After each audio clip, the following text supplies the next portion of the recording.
بسم الله الرحمن الرحيم والحمد لله رب العالمين اللهم صل وسلم وبارك على نبينا محمد وعلى آله وصحبه أجمعين.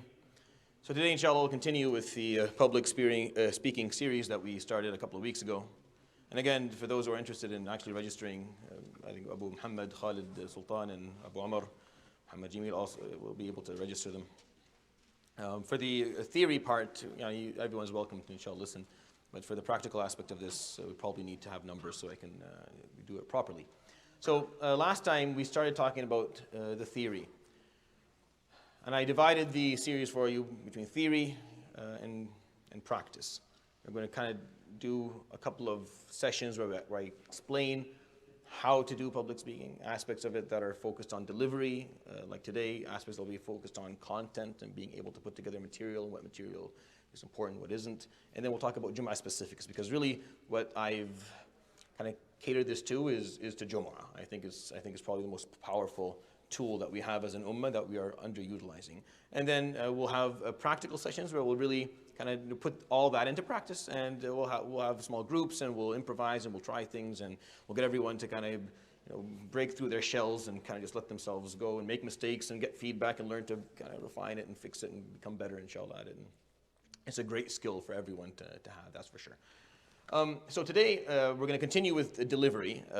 So today we're going to talk about body language. I kind of broke it down for you last time a little bit, what delivery is going to look like. We talked about voice last time, tone, speed, volume, emphasis of emotions, repetition, stuff like that. So I went into the details of how to use your voice because it's very important. Being monotonic is not helpful. Being too loud is not helpful. Being too sharp is not helpful. Not being able to explain your emotions through your voice when you're talking about certain things is not going to be helpful either. But if you use your voice properly, it's a very strong tool, a strong factor in keeping people's attention with you. Because as I said, content only contributes 7% to people's attention to when you're doing public speaking. 7% is how much people care about in terms of when you're getting public speaking. And then everything else is going to be the body language and the delivery and all that stuff.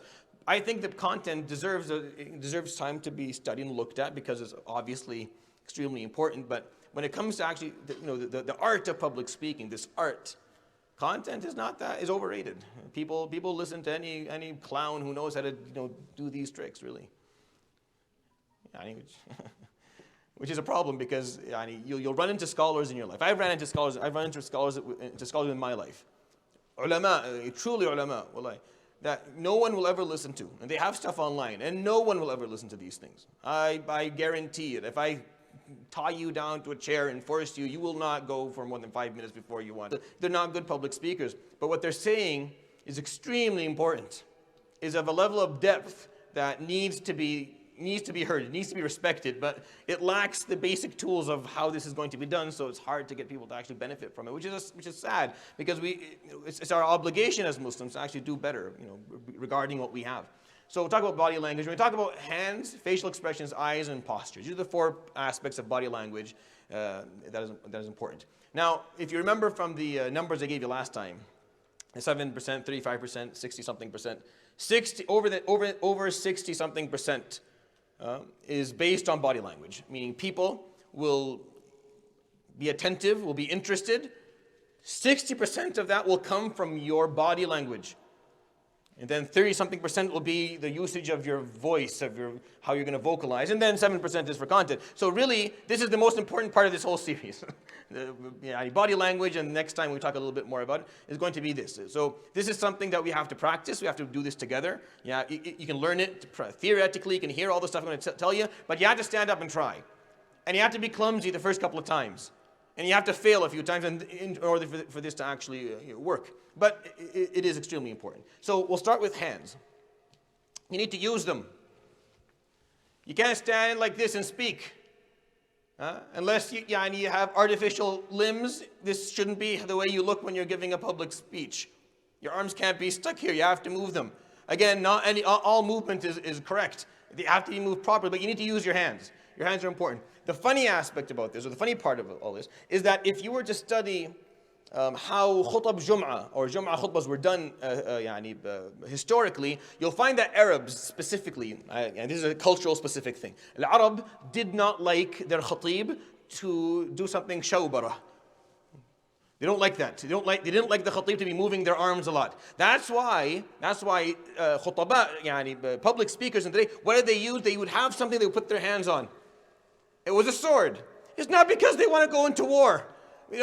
People take this out of context and say that every khatib is carrying a sword. No, it's not because he wants to fight, but because Arab do not respect a public speaker who's doing what I'm doing, who's moving his hands a lot and pointing and pulling and emphasizing emotion and talking about, no, they don't like that, especially in Jumu'ah.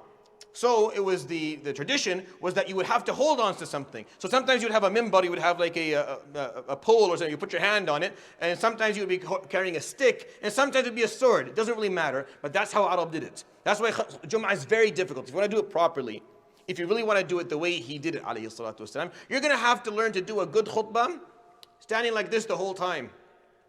Jumu'ah is going to take away from you 70 to 80% of body language. It's going to just take it away. No hands, no posture, nothing. You take it all away, which makes it hard, which makes it challenging. Because public speaking, a lot of it is going to be, you can see, the proper use of these tools will make things much more interesting for those who are listening. And Jumu'ah kind of takes it away. So you have to really be good at the other aspects of public speaking for it to work. So you need to use your hands, definitely. And again, that's specific to Jumu'ah. We'll talk about it more, inshallah. So it has the appropriate movements for what is being said. You can't say there was this guy who was extremely fat and really tall. No, that doesn't work. That's very confusing for the person who's listening. It has to be, the movements have to actually be appropriate to what is being said. And he went, but then he came back again. So it has to be, you have to be using the right movements. So the movements of your hands, actually, the movements of your hands are going to be the most effective aspect of body language, meaning posture, all that other stuff are important, but it's really the movement of your hands. If you are to watch a public speaker who's good and mute it, what you end up seeing are hand movements and gestures. And if you watch it slowly, you're not fast forwarding, just based on the movements of the hands, you get a gist of what this guy's talking about. Which direction he's going, how he's thinking about it, what he's trying to bring forward. So it's actually very important, and it really does make a difference for the person who's listening. Why is it that it's taken away out of Jumu'ah? I believe, this is my understanding, this is my theory, I believe that it's taken out of Jumu'ah because Allah subhanahu wa ta'ala wants those who are here to focus on the content more. Because He knows that content doesn't really matter to those who are sitting, so He wants you to really focus on the content. By taking away a lot of these movements that are fun and helpful, but they can distract as well. So the movements have to be appropriate for what is being said. And you can think of a lot of examples when you're describing things. You'll describe with your hands a lot of stuff. So when you're describing stuff with your hands, you have to make sure that you're describing it properly. And when you focus on something, you want it to open up. See, the movements have to work like that. You can't, it's useless in my opinion to use these phrases linguistically and then not have an arm and hand movement that is appropriate because it makes such a difference. When I say we should open our hearts for our non-Muslim, that's fine. But I say we should open, and you make this movement, it makes a difference. The person who is watching and listening relates more, connects more with what you're trying to put forward. So make sure that the movements are appropriate for what is being said. So you need to express motions and meanings. Emotions, you'll see this, I'll repeat this every time. Meaning you have to express emotions and meanings not only with your voice, you have to do it with your body language, you have to do it with your eyes, you can do it with everything. Expressing emotions. It's very important because you're not supposed to ever tell an audience what your emotion is. I'm not supposed to say, I'm going to tell you this, and I am very sad as I do it. And then in the middle I say, but now I'm going to be happy. And then I say, no, that is something that you're supposed to pick up on naturally, just by properly telling the story, by using all the tools, by making sure that you change your voice and you use your body language, use your hands properly. So it has to express emotions. So when hands come together, it brings an intensity. It brings a closeness. Something's being closed down. So if you want to express, sadness, if you want to express difficulty, things come together a bit. If you want to express happiness, if you want to express optimism, your hands open up a bit more. So even an emotion as simple as those two, just even if you're not a master of doing all this, just by something simple. Hands come together, things are being a bit more closed, or a bit more sad, a bit more pessimistic. We open up, things are a bit more optimistic, or a bit happier. We're looking to the future. Things feel better just by a simple gesture of opening and closing. So emotions need to come out just by moving. That's why if you feel that something was scary, touching the face or the head could be a gesture. Make sure that your gestures are well thought. Don't do things just out of the... Don't scratch and... No, don't do that. Like, even if you're itchy, wait until after. If you're going to make a gesture, make sure that it's thought of. If someone was going somewhere and saw something that was surprising, if you put your head on your head when you're saying it, that's good. That shows that it doesn't mean that you're surprised. It's just showing that that was the feeling at the moment. Or he saw something. See, you already understand what I meant by that. And he saw him. Either surprised or overwhelmed or scared, or something's there based on the context. All these movements they'll actually arrive and people will feel it. So make sure that the emotions are being expressed through the movements of your hands. And again, I'm giving a bit of theory so you can think about it. When we do the practical aspect, that's when we'll kind of give you a chance to go ahead and we'll watch. And they'll say, well, you said that, but there was no gesture. There was no gesture that fit that emotion or fit the meaning of what you were saying. And the examples are endless. I can keep on giving examples all day. And you can think of them yourself. You can think of an example. Someone who's writing on something. All these little gestures that will help the person who is listening or watching or attending kind of engage more. You want it all to fit and be in the same direction. Avoid sudden movements. Avoid anything sudden. This is not good. No one likes that. No one enjoys it. It actually can be offensive. People can actually feel uncomfortable. You send the adrenaline in the blood up too quickly for no reason. Completely uselessly.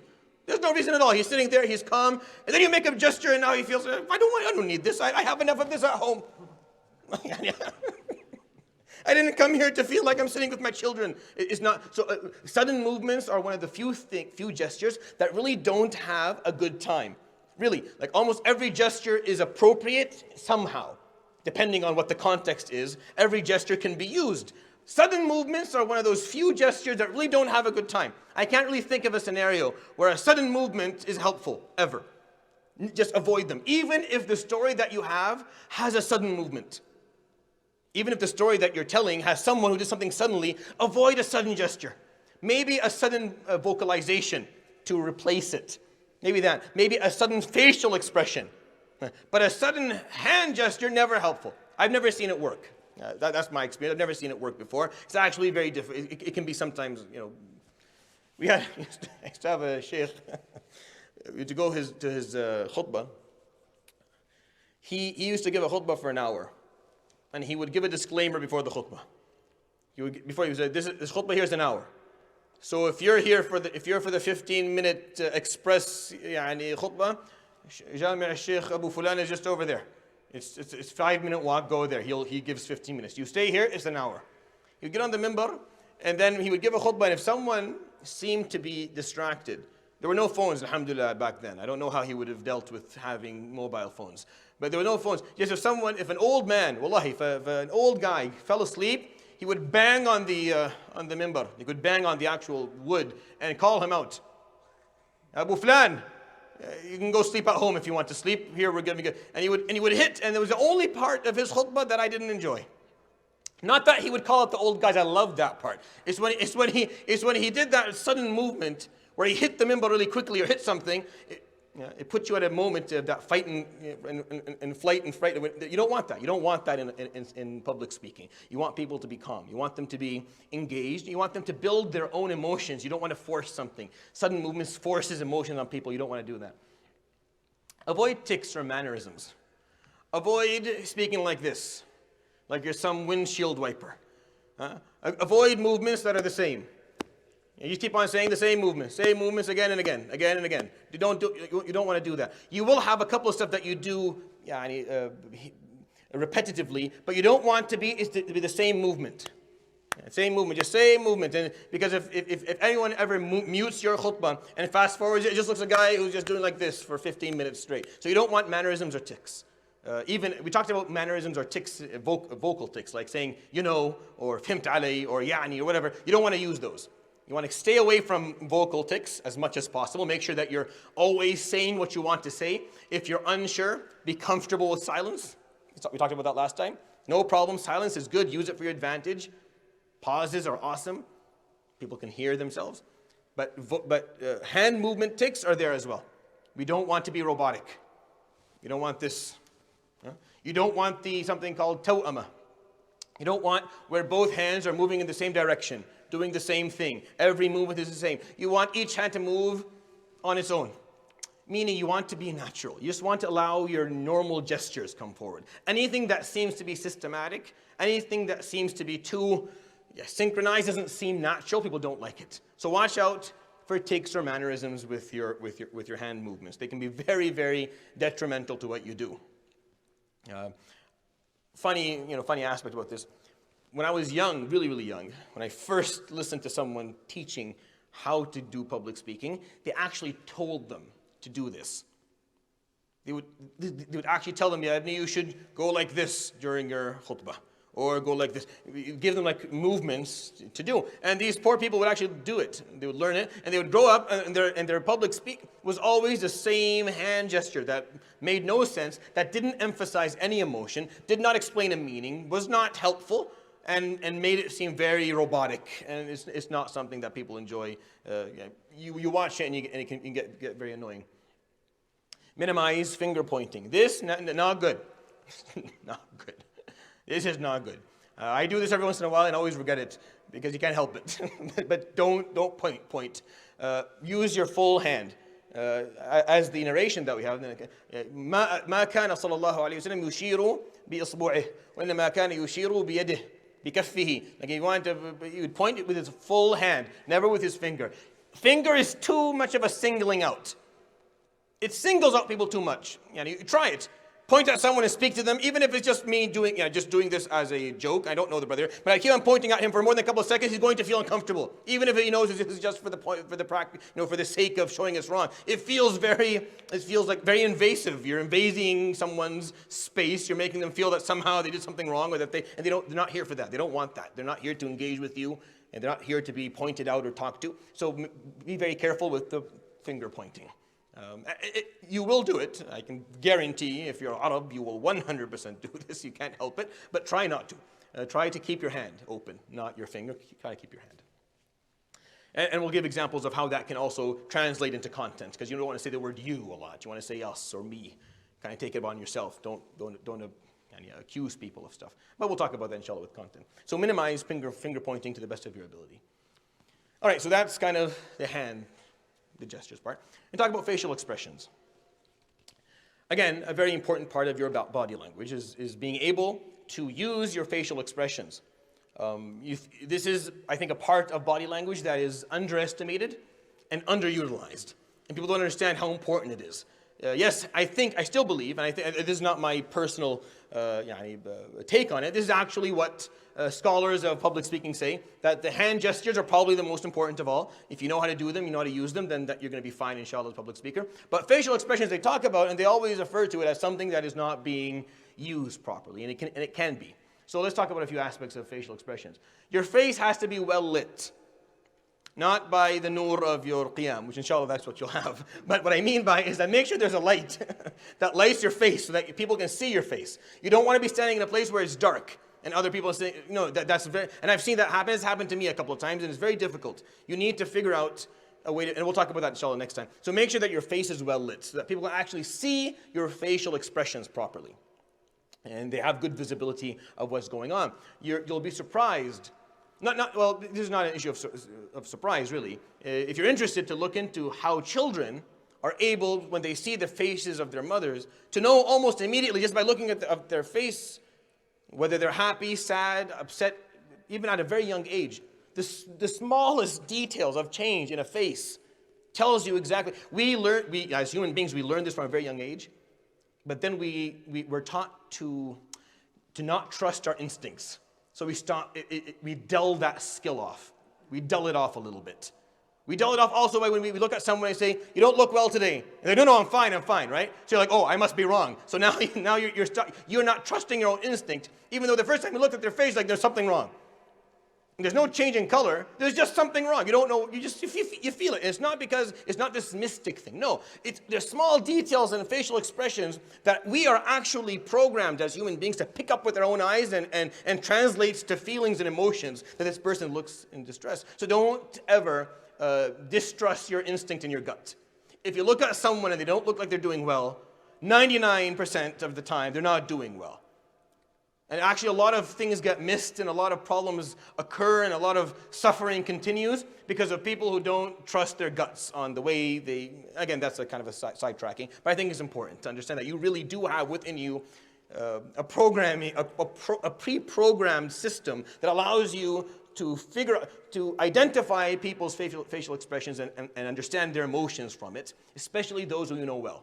Especially those whom you know well, your parents or your siblings or your spouses, your children.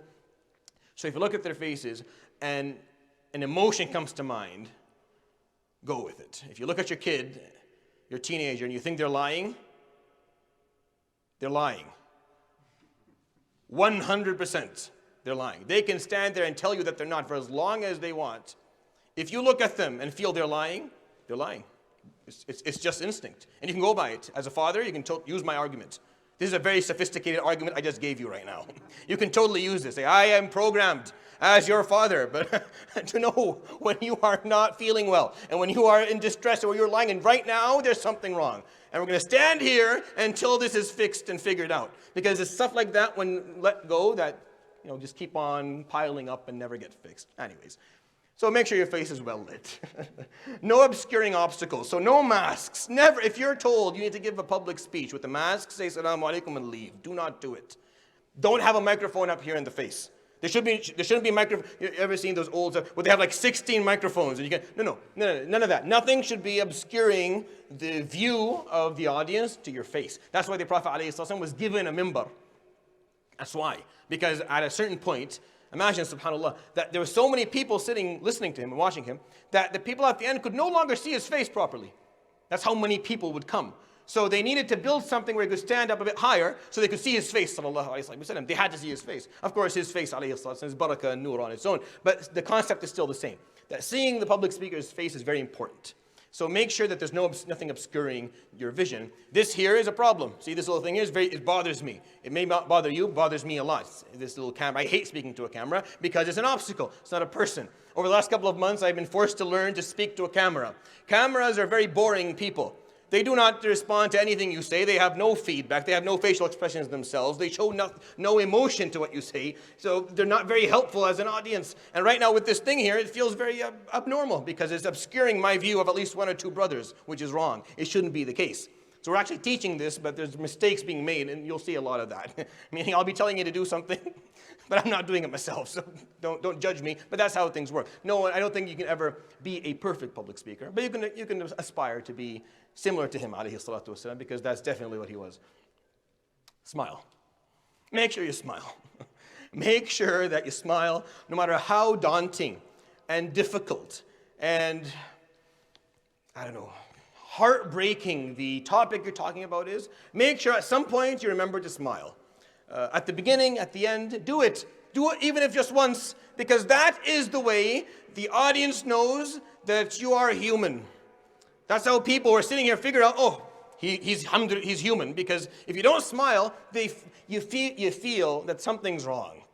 There's something not right here. Someone who's constantly serious, their facial expressions are always like this the whole time. No, you need to smile. I'm telling you, you could be talking about adhab jahannam.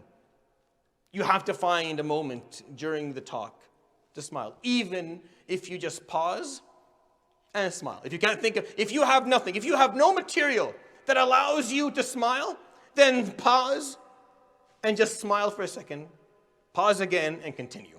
It's very important that the smile comes through. Whether, even in Jum'ah, by the way, the Prophet ﷺ would smile. We know that for a fact. Even though he would be very, very, I told you that his persona is different on the minbar, and we'll talk about it in more detail once we talk about Jum'ah. But even then, he would smile. He just would do it again, and he was masterful in when he did it and how he did it, alayhi salatu wasalam. So it wasn't inappropriate. So it's important that the smile is appropriate for what's being said. You can't smile at something that you shouldn't be smiling on. Right? Be very careful about these issues. Sometimes, now I have a very, how do I put this? Abnormal sense of humor, to say the least. So things that will make me laugh, the majority of human beings wouldn't find it funny. So I have to be careful when I'm saying something that to me sounds hilarious, knowing that a lot of people listening, they don't find that funny at all. They don't find it amusing whatsoever. So smiling can actually I got called out on this a number of times in my life. A couple of times in my life I got called out on it. But, you were saying this and you were smiling. What's so funny? So I had to spend a good half an hour trying to explain to this old ammo what it was. But there's no way that he's going to ever understand what I'm talking about. It's impossible. The context, the cultural context is so far away, it's not even worth it. So I just apologize and say I won't do it again. but really, it's important to understand that your smile it should be there. You should use it definitely, but just make sure it's appropriate. Make sure the joke is funny. Again, we talked about joking last night in humor, right? Of course, if you're going to use humor, you're going to have to smile. You can't use humor and people won't know that you're joking. It's impossible. You have to actually smile. So just make sure it's appropriate for what's being said, just as a side point, inshallah. And we'll give exercises when we do the practice part. I'll give you an exercise. I'll give you a joke. I'll give you something to say. Here, say this. How would you do it? Would you smile here? Would you not smile? Where would you smile? Because not every part of the joke is funny. Some parts of it. If you smile in the wrong part, then everyone gets confused. Is the joke over? It's over. We should laugh. And then you have people laughing in the wrong time. It's very awkward. It doesn't work anymore. So be careful. Your eyes. The usage of your eyes. So we've talked about the hands, right? How you use your hands. Your facial expressions. People need to see. They need to see, right, in your facial expressions what's being said. If you're feeling disgusted, this is how your face should look. If you're feeling happy, your face should open up and bright, and your smile should be there. If you're feeling in pain, scrunch down again.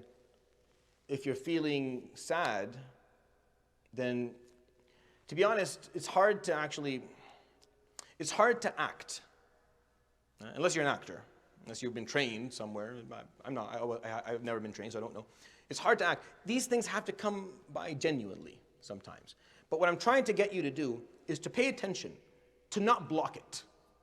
Because sometimes when you're standing here, your guard is up, and you're very self-conscious about what people are seeing and thinking and saying probably, or going to say later. So you put up all these walls, which sometimes doesn't allow you to express what you're feeling and thinking naturally. I mean, naturally, if I'm sitting with you in a coffee shop and I ask you to tell me about something that hurts you, your face will tell the story. Your hands will tell the story. Your eyes will tell the story. You'll be fine. But if you're standing here, that may not be the case because you're blocking a lot of your emotions. You're blocking, which is good. Some emotions need to be blocked a little bit and controlled a little bit, but not all your emotions. And your facial expressions have to be telling others. Have to be appropriate. Have to be telling others what you're feeling, what you're thinking. If you're sad, that has to be apparent on your face. That something hurt you, that it bothered you. You should be able to see it. Not just your voice, but also your facial expressions. We had... So, عافاهم may Allah subhanahu wa ta'ala grant all those who are ill, بعافية. Brothers and sisters who are on the spectrum, who have some level of autism, they struggle with this. That's they struggle with expressing their emotions in any form. So, as a parent or as an acquaintance, someone who knows them, they won't say anything, so you don't know. But they don't they struggle with emotions so much that they don't even express it facially. So it's hard when you're looking at them to know whether I had a teacher, a scholar, one of my teachers, who was 100% autistic, 100%. He was not interested in spending a moment with anybody. Not a student. We couldn't get any time off this person at all. He had people attending in the thousands. He would finish his halaqah, go home. He wouldn't say salams to anybody. He didn't wait for people to, thank him. None of that. Just went home. He wasn't interested. His problem was that whenever he told stories that were very, very, very emotional and powerful, there was no facial expressions that came with it. It was hard for those who were attending sometimes to figure out, did the sheikh actually feel, because he would make you become emotional, but you looked at him and he wasn't emotional, and it was confusing. Is the sheikh not feeling any of this? And I remember this one time, in maybe 10 years of attending for this, one time, that he told a story, and the story was was during the time of the death of the Prophet ﷺ. He told this story, and not one facial expression occurred, but one single tear ran down his face. That was it. And I knew that, okay, he's feeling something, but nothing. So some people actually struggle with this, which is fine, and doesn't mean you can't be a good public speaker. But what we do usually, and I've done this before with, I've had a student who had issues with, he was on the spectrum, and we would help them with how to kind of use your facial expressions. I don't think anyone attending here, maybe some may struggle with this, but it's something to stay conscious of, that you need to learn to use your facial expression. Let them kind of flow naturally and normally. And if you struggle with that, then that's something to definitely practice. Your eyes. So what you're going to do is you're going to do 3 to 4 seconds. You look at someone for 3 to 4 seconds. Any longer can make them feel very, very uncomfortable. If I stand here and I just stare this whole talk at Brother Khalid, at the end of it, you'll feel there's something definitely wrong. It doesn't work. And you'll single people out. I remember in school, as a student, sometimes I would be the student in the class and the teacher was speaking only to me. Like throughout the whole class, I would be the only person this teacher looked at, the whole class. I think the reason because he had no hope in anyone else learning besides me at that point. Jazakallah khair. But it doesn't work. If you give a public speech and you just look at one person or 2 people, or 3, or even 4, but the same people, it doesn't work. You shouldn't do that. It has to be 3 to 4 seconds, and then you move on. These are numbers, I didn't make up these numbers. These are numbers that experts talk about. 3 to 4 seconds, and then you move on. Well, are you going to count? No, you're not going to count. This is going to happen with practice. You're going to do this, and you're going to have others watching and give you feedback that too much, too little. That's our job, to help you out so you can learn to kind of make those movements. If you're too quick, it doesn't work either. Not for the person who's listening, but for you. If you're too quick and moving, you're not reading. Because what you're doing when you're looking at people is that you're reading. You're reading your audience. That's why I said it's very difficult now to read the audience. I have no idea what you guys are feeling because I can't see your facial expressions. So I don't know if has this been beneficial? Are you bored out of your mind? I don't know. It's impossible. Are you upset? It's hard because actually I'm getting better at reading the eyes and the smile. I'm actually much better now than I was maybe a year ago. I look at the eyes, I can figure out if those eyes there's a smile under them or not. But it's still difficult to do. It's not easy. So it takes away a lot from you as a public speaker when you can't see faces. So if you're still quick, if it's a second and you're neurotic and you're just looking, it doesn't work because you can't read. You're not getting no information is being filtered in, which is very important. You're taking in this information, you're seeing people enjoying, not enjoying, you're going to adjust. You're going to adjust your time, adjust your posture, adjust your movement, adjust your tone. You have to adjust something if people seem not to be engaged. So it's important to give those 3 to 4 seconds. Anything longer can make the person uncomfortable. All right. It has to be spontaneous, not systematic. I can't go like this. 3 to 4 seconds to Brother Muhammad al-Khatib, and 3 to 4 seconds over here to Brother Najib, and then 3 to 4 seconds to Abu Umar, and I go over to the end of the room, and then I go back again, and that doesn't work. If it's systematic, people will pay attention that you're going systematically. It has to be spontaneous. You just go from one person to the other, just based on, again, naturally, just what you would do in a natural situation. Nothing systematic works in public speaking. Any systematic movement, nothing, it's robotic. People don't connect to robots. People want to connect to another human being, not to a robot. So if you seem robotic, if everything is systemized and everything is following an algorithm that is it doesn't work. There has to be spontaneity in order for this to actually be beneficial. So think about that. It has to be spontaneous. It can't be systematic. So the last aspect of body language is posture. Standing is better. There's a 14% increase in people's attention span and their likelihood to be attentive to what you're doing when you go from sitting to standing. Just this simple action makes a huge difference. Now I have to admit, I am lazy. Jazakallah khair. Thank you. Barakallah feek. Ahsanallah ilayk. Jazakallah khair. I give most of my halaqas sitting down. Just because I'm lazy. There's really no other reason for it besides that. I'm just too tired to stand up every single night, 3 or 4 nights in a week. Not doing it, I stand up enough elsewhere. I'm going to sit down here. If you're not going to pay attention, then don't. It's up to you. But actually, if we're doing this right, you shouldn't give it sitting down. That's why Jumu'ah, you stand up. You don't sit down. Even though the Prophet ﷺ gave most of his talks sitting down during his life. And it's fine. It doesn't mean that you can't sit down. No. Some, as we'll talk about inshallah, some talks are better suited to be given sitting down. Inshallah, none of them should be given lying down, but sitting down is definitely an acceptable way of giving a talk if that's appropriate. But just to be honest, standing is always better. It's great to sit here, but if you stood up, it would be better. How much better? By 14%. It would just increase that. It's better. So standing is definitely better. Now, a few points about standing. Don't give the audience your back ever. Don't stand and point at anything. That's what teachers did at school. It's a horrible mistake. Never give them your back. Especially don't give it to kids.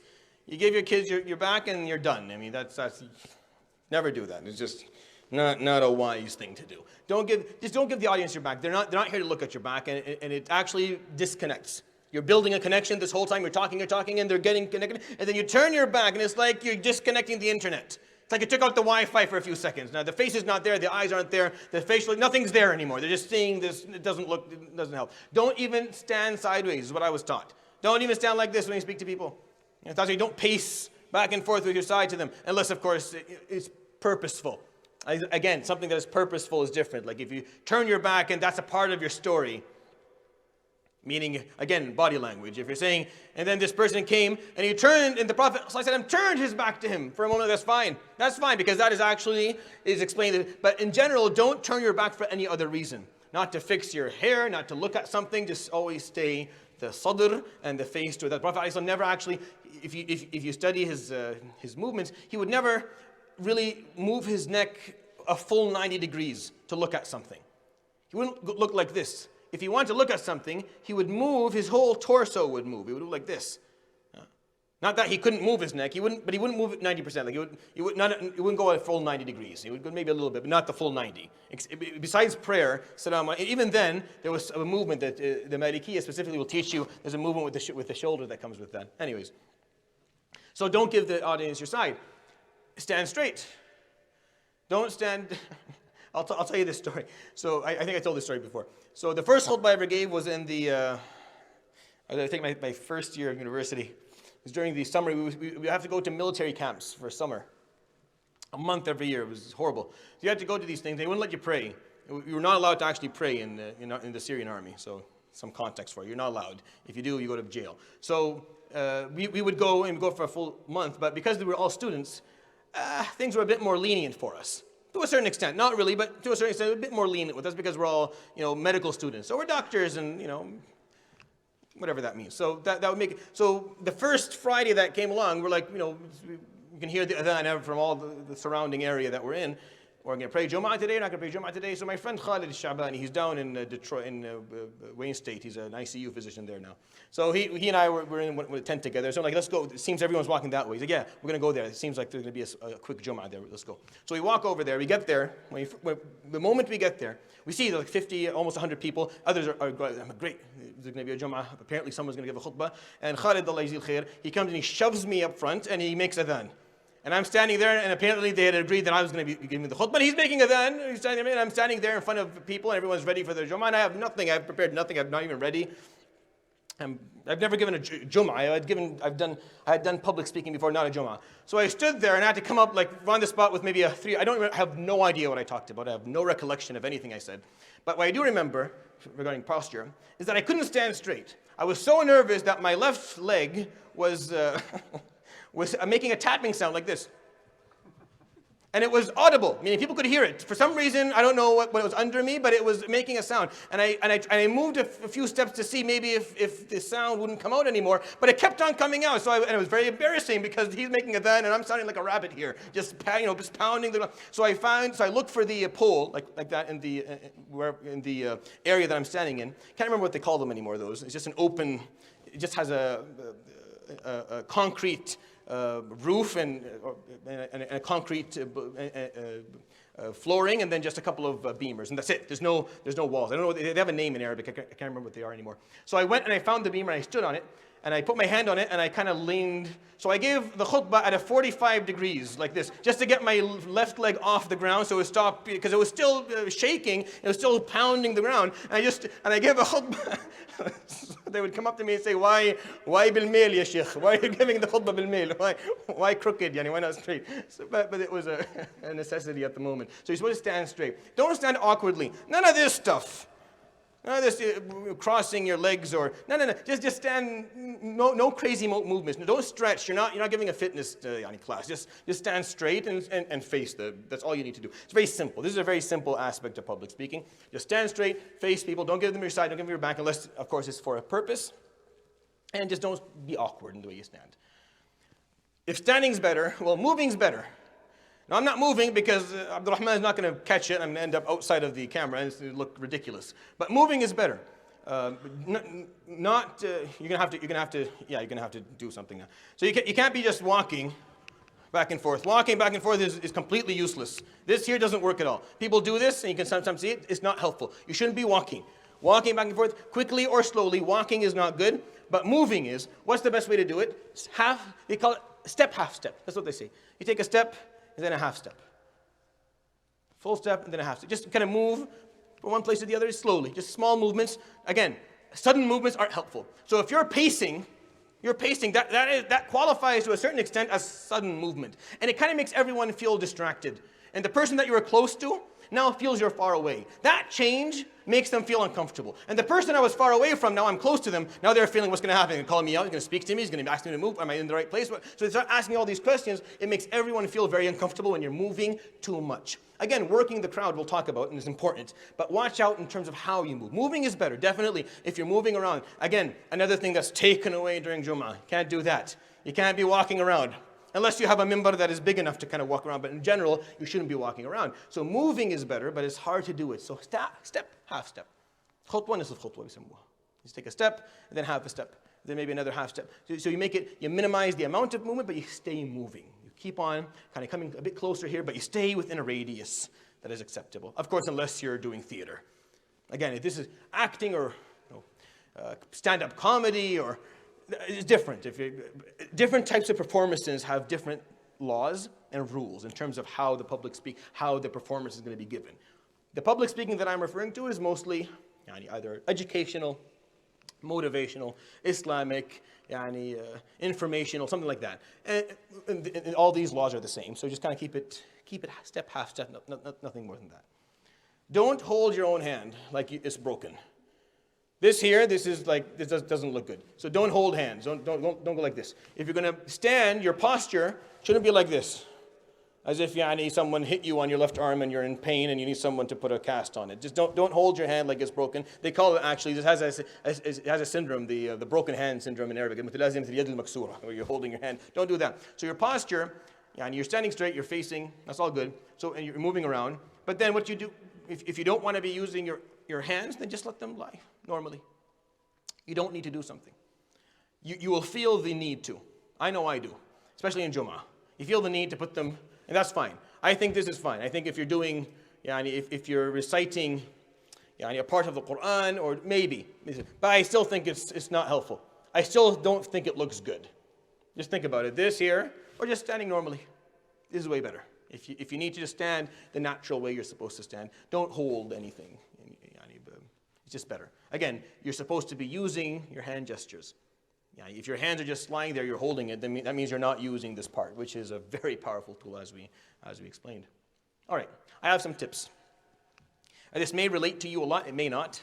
So if it doesn't, forgive me, but for some of you this may be something important and relevant. Have you heard of glossophobia? This is the most common phobia on the planet. This is the most common phobia. A phobia is an irrational fear, right? That's what a phobia is. It's an irrational fear of something. So if you say, well, I have a phobia, of guns that are aimed at my face, and that's not a phobia. Someone who's aiming a gun at you, that you should be scared. A phobia is irrational fear, something you shouldn't be, like you're scared of cats or scared of spiders. These are very, very common phobias that exist in the world. You can go dogs and other animals that are harmless or aren't, again, the amount of fear is just, it's not proportionate to the actual threat that this thing has. So glossophobia is the fear of public speaking. It's the fear of standing up in front of people. And this is the most common. It's up to 75%, some studies. There's some studies that actually say 75% of the human race would rather die than stand up in front of people and speak. That's what this says. I mean, they fear public speaking more than they fear death itself. So they'd rather die than be told, okay, stand up and speak. I find that the numbers here in this country are much lower. I think these studies, because I remember, I actually have some of these studies, but these studies, I believe, were done in a different part of the world, not in North America. Because when I came here, I found this not to be it's not the case. People go through the public system of schools here. They're better trained on doing public speaking. But I knew this was the fact where I came from. In Syria, 100% the fact.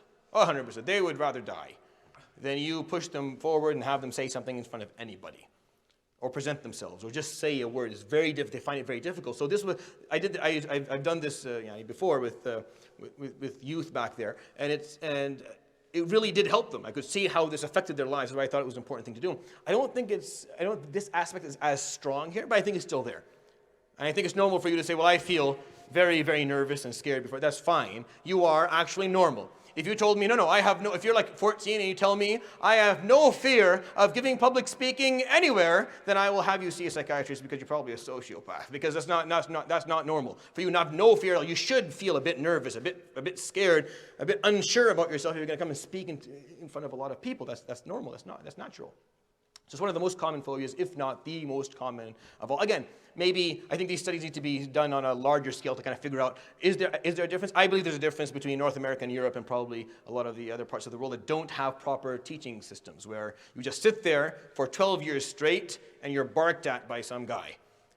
You don't learn to speak. But here you have much more. It's much more interactive. So if you're shaky, just hold on to something. If you're shaky, that's fine. Hold on. Just hold on to the chair. If you feel like you're really shaky and you can't hide how shaky you are, hold on to something. It's fine until you kind of calm down. Once you get through a couple of minutes of speaking, you'll calm down. You can let go.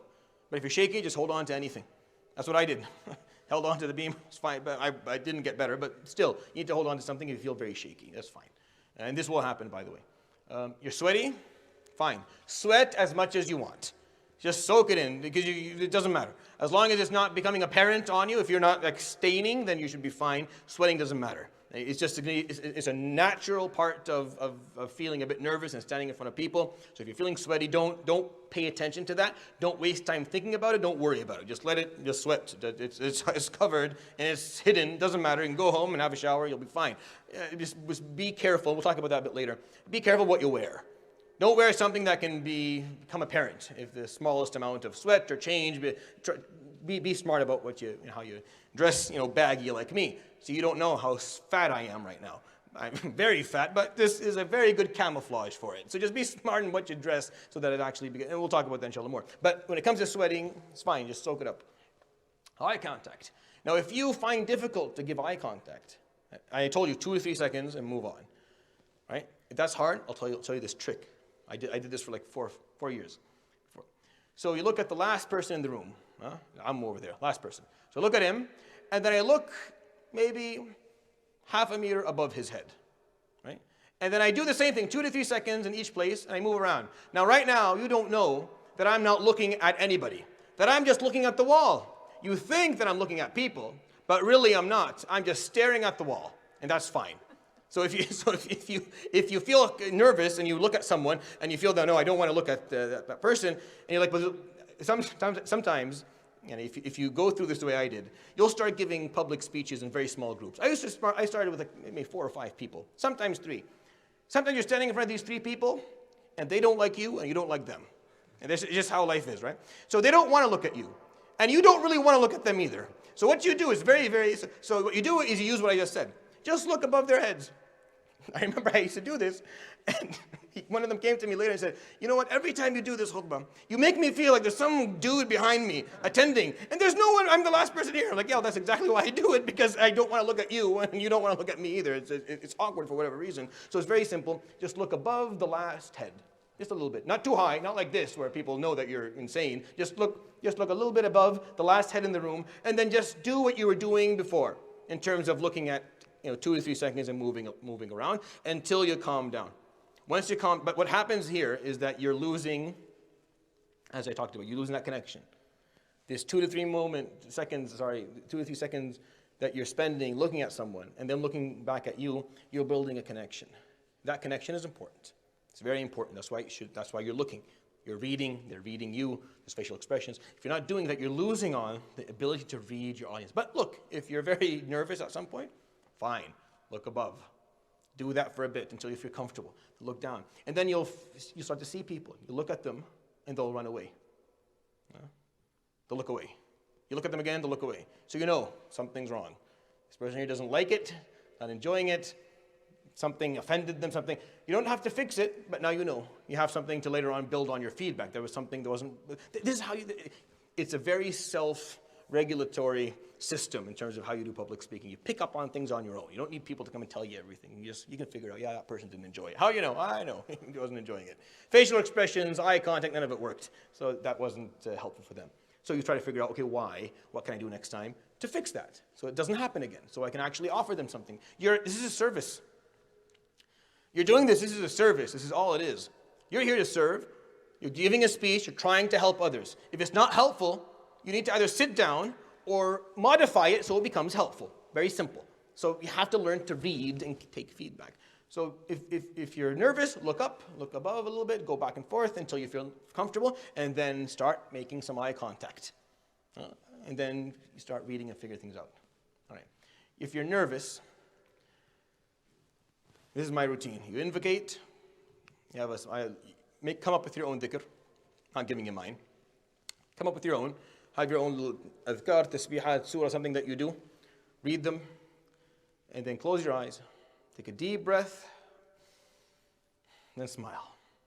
Just smile. Just smile. Why? Because you want to relax yourself for a moment. Just relax yourself. And then stand up and be the person that Allah created you to be.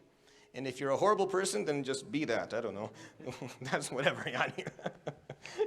You'll change yourself because people don't want to listen to horrible people. But that's what you have to do. Again, public speaking helps you change your character a lot. Wallah, you'll figure that out as you go along. But that's my routine. Just invocate, just close your eyes, take a very deep breath, open up, smile, and just stand up and be you. Just be you. Just speak the way you speak. And if people like that, then great. And if not, learn why and try to see what's worth changing about you. I have to learn a lot of things I need to change about me. Some things I'm not happy that I changed. Some things I am. Some things I haven't yet. I failed to. Some things I've really tried. I've really tried to slow down. Wallahi. I can't. I can't. I took a trial where I had someone listen to me and give me feedback on the spot, telling me to slow down, until I got to the speed that they thought was proper. And it wasn't one person, it was a couple. So when I finally arrived at the speed that everyone was happy with, I couldn't function anymore. My brain I couldn't do it. My brain was not able to, I couldn't produce, I couldn't speak, I couldn't think, I couldn't explain, I couldn't express anything. I dulled myself down to the point where I wasn't able to deliver anything anymore. And I tried and I couldn't do it. So you'll run into stuff like that in your public speaking experiences where you feel like, you know what, I can't do this very well. All right? That's okay, as long as you know it. Because if you know it, then you can make up for it by doing something else really well. You understand the idea here? If there's something that you're not doing well, find something else that you do really well, and it'll make up for it, and it'll be fine. Again, some people, public speakers, they can't stand up. They're ill, they can't stand up. So that means what? They can never get, no, they can't. They definitely can make up for that loss by just doing other things a bit better. Imagine something funny if you're really, really nervous. And this is specifically for my younger brother. If you're really nervous, imagine that everyone has a potato head. Imagine something naughty or whatever you want to do. Just imagine something that makes you laugh, right? Because once you start laughing on the inside, you relax. You relax. You calm down. And it's easier for you to kind of communicate. So think of something funny. I used to always think of my shuyukh say, تخيلهم كلهم رؤوسهم بطيخ.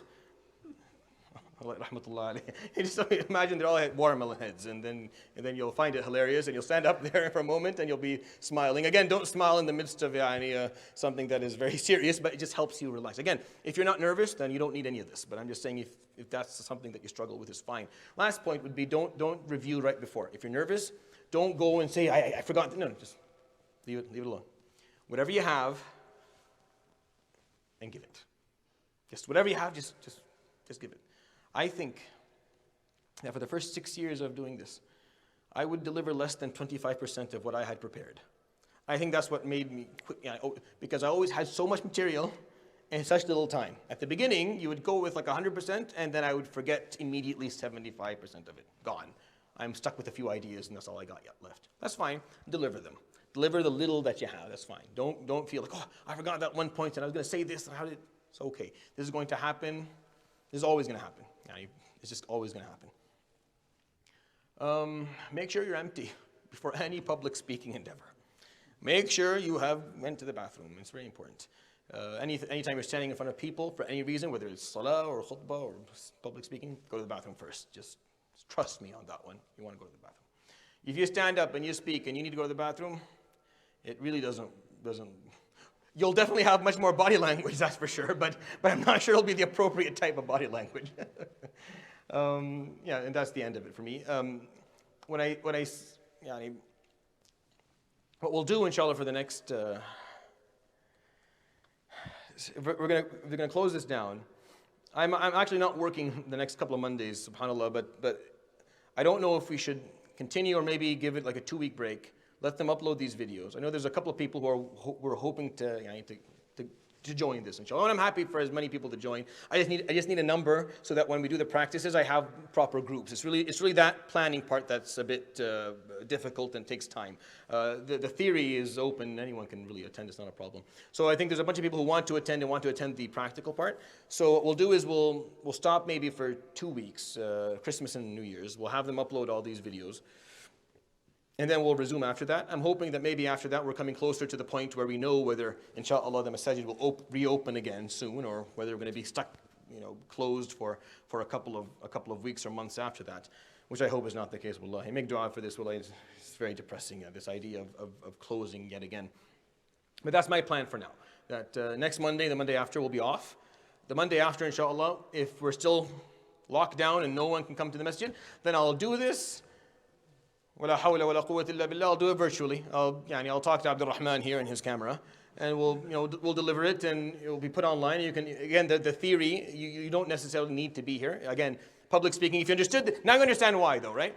Now I understand based on this why it is not fun to do something virtually. You sit in front of a camera, you speak to it. It is not enjoyable. It sucks the life out of public speaking. It's not fun. There's no engagement. There's no connection. I don't know whether you're actually benefiting from any of it. I can't be emotional or emphasize anything or feel, because there's no one in front of me to connect to. I'm just speaking to that. And Abdul Rahman, which is good. He's a good guy. But still, it's difficult to do it with that. So my plan is that if we stay closed down, and we know it's going to be a bit long term, a couple of weeks, I don't want to kill this off, I'll start recording, and we'll do it live, and then we'll upload the recording as well until the 7. I think this will end up being maybe 7-8 sessions. I was thinking 6, but probably a little bit, maybe one extra session for this to work out. Wallahu alam.